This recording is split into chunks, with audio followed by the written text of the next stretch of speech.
So the next thing we are going to do is to create a service principal in Azure, because Azure Devops needs to automate things, and it needs to do that with a user account that has privilege or permissions into my Azure subscription, and therefore is the service principal. And in order to do that, you don't need to go into the Azure portal and click through a couple of things. I provided a script for you to do that because we need some permissions. Yeah, there are quite some steps to do. So the script is your friend. So first of all, log on to your Azure subscription that you are owner of or have permissions to. And within that, you see it's a subscription that is pretty empty.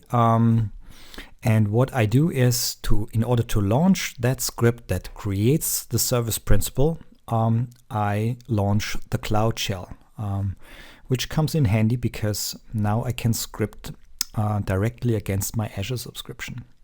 So what I'm going to do is I copy and paste the code you'll find in your repository with the name create DevOps service principal.ps1, and you copy that and paste it into your Cloud Shell here. So the first thing, it requires you to log on to your Azure subscription.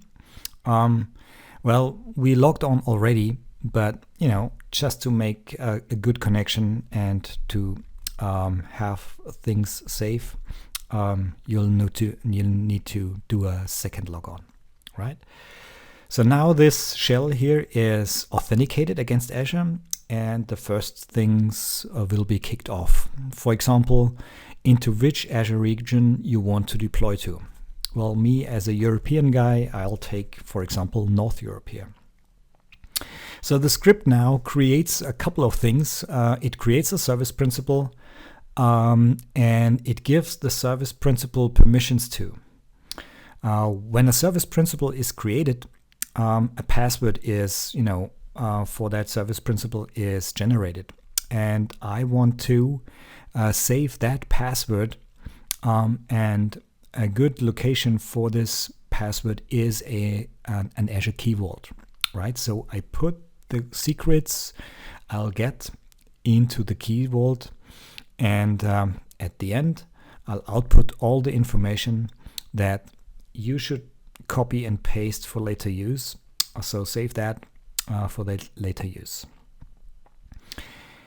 Because in the next step, or let's first have a look at what has been generated from an Azure portal perspective, right? So go into your Azure Active Directory and the Azure App Registrations, go under Owned Applications. Maybe you need to do a refresh here. And you see that you have a new service principal called My DevOps Service Principal.